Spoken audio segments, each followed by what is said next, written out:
say I've been getting tatted. They say they like my ink, yeah, I say that I'm flattered. They ask me where I've been, I say I've been getting tatted. On a regular, decorations on my body, I can't get enough. Okay guys, welcome back to the channel. So today we're going to be going over the M54 common no crank no start issues. Now I see a lot of these videos everywhere over the internet, but there's a lot of things they forget to state about the no crank no start issues on this car.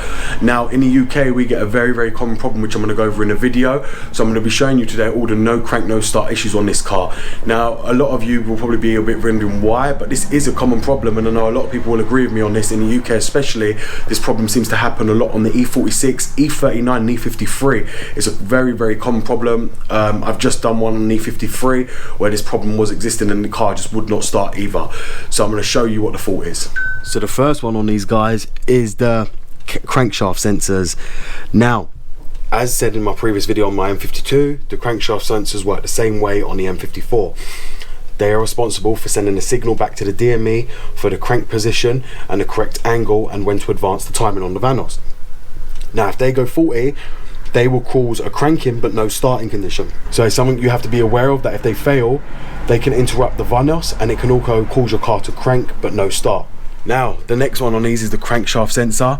Now the crankshaft sensor, as you guys know, sits at the back of the flywheel on the gearbox housing itself.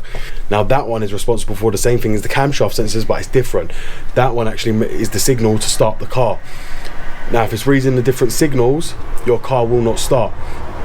Now it can also let your car start, but then cutting out at lights or wherever you stop, it will cut out, then you'll find it hard to restart. Or sometimes it might start when it's cold but then it won't start when it's hot, or it might start when it's hot but it won't start when it's cold, and vice versa. It can go off in a lot of different ways. So it's another thing you need to check on these engines, and it's responsible for obviously the timing angle as well. With the camshaft sensors, they all work in correlation with each other to advance the timing on the vanos system here. Also the starter motor. Now if you're getting no crank no start, especially on these engines as well, you'll have the starter motor which sits down the bottom underneath the manifold. You can get it from underneath the car as well, but it is a nightmare of a job on this to do. So just be aware of that if you are getting no start and no cranking, it can be your starter motor, and the way to tell that is if it's clicking.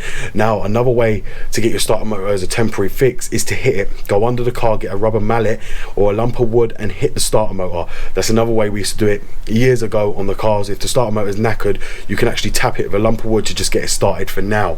So just make sure you can go underneath the car and just do that, and just tap it and get someone to start it while you're inside the car to see if it turns over, because what happens is the bushes end up getting worn down and end up getting stuck together, and they're meant to spin to create electricity current to actually make the car start up. The next one on these guys is the MAF sensor. Now as you guys know, the MAF sensor is problematic on these cars. These cars do like to eat through the MAF sensors as well, so make sure that your MAF sensor is plugged in, or if it's faulty, the car will crank but will not start.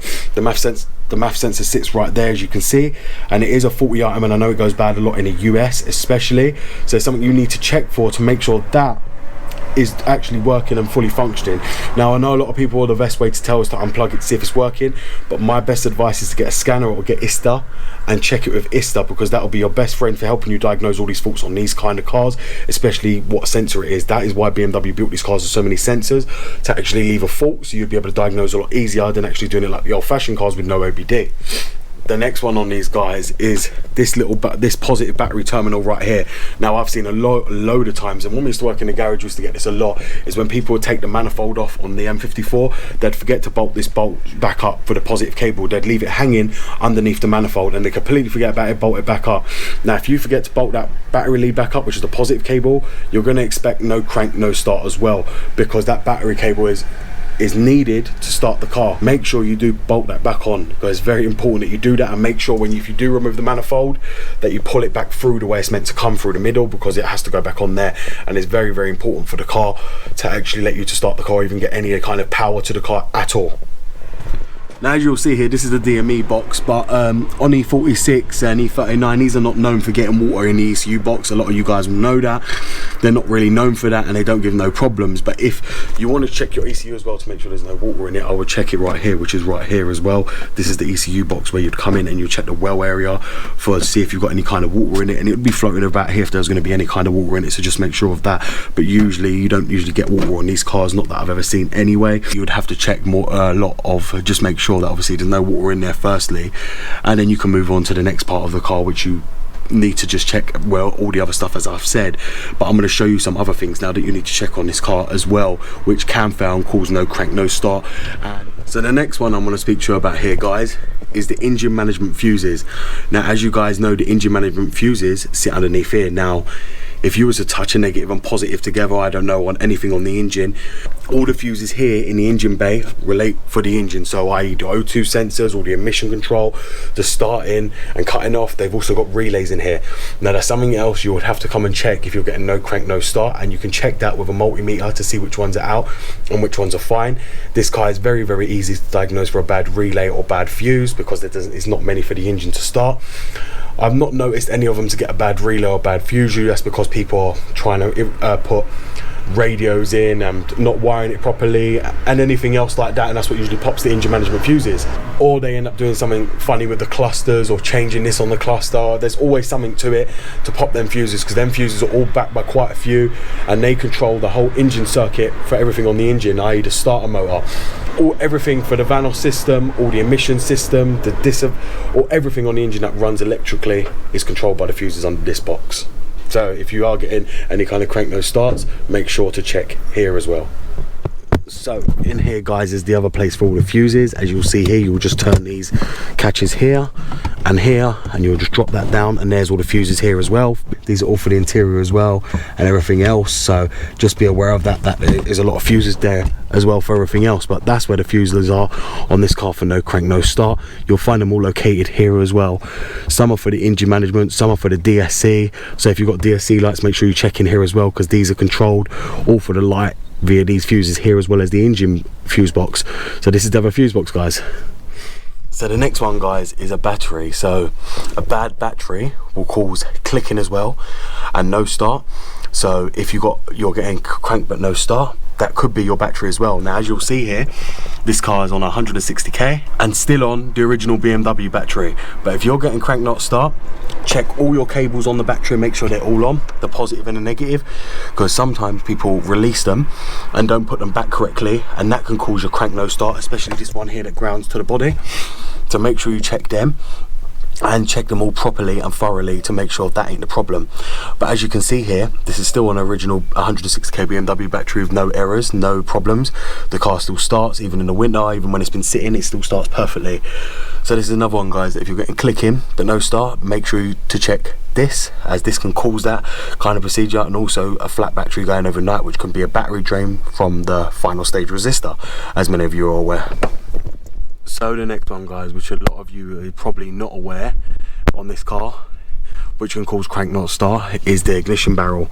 Now, as you guys know, the ignition barrel uses like a plastic ignition lock, which ends up playing up, it ends up spinning on itself. Now when you go to put the key in the ignition like this, what a lot of people ain't aware of is that you've got to release the steering lock. Now you get a lot of people who just try and unloosen it from there, and that's what snaps the ignition barrel. Now as you see here, it can end up spinning when you're turning the key, and what will end up happening is spinning and spinning, or you'll get click, click, click, where it won't start the ignition. That is very, very common, and it's something you have to be aware of as well, that sometimes you'll get clicking, or the ignition system itself, the ignition barrel, is either snapped or it's just spinning inside and you'll need to replace it. Now, it's not a hard job on this, you just have to pull the steering column down to get to it, but it is a common problem that I've seen many, many times in the UK, where the ignition lock itself stops spinning and causing you to sit there, and you've got to keep turning the key in, turning the key out, like this, turn the key in and out until the car will start. It's something I've seen many, many times, so just be aware of that one as well, that can cause your crank no start issues. Like I say, when you come into your car, make sure you put the key in the ignition and you disengage the steering lock, because there's many people who just try and turn it, like the steering lock's on, who just try and turn it like that while the steering lock's on. Do not do that. That is what ends up damaging these ignition locks. It's mostly women that end up doing that, because women don't have a clue about cars, but that's how the ignition barrel itself ends up getting destroyed. Ignition lock, ignition barrel, it ends up breaking because it's only plastic inside and it connects onto the ignition system. So that's one thing else you need to check for. So guys, I've just gone over all the common no crank no start issues on the M54, which I believe are the most common ones here in the UK, to say the least. Now, as I said, I'm going to probably get a load of guys saying, oh, I didn't mention a fuel pump, I didn't mention this, but you guys have got to understand a lot of things that in the UK we don't really suffer with them issues because our fuel is very clean. We use a high rate of octane, so there's not really much fuel pump failures here in this country. So that's the reason I didn't mention it. But yes, it does fail, but that's in the USA, but not here. So I did not think it was relevant to mention in this video. I've mentioned all the things that do fail here in the UK, which are likely to cause no crank, no start issues on the M54 engine.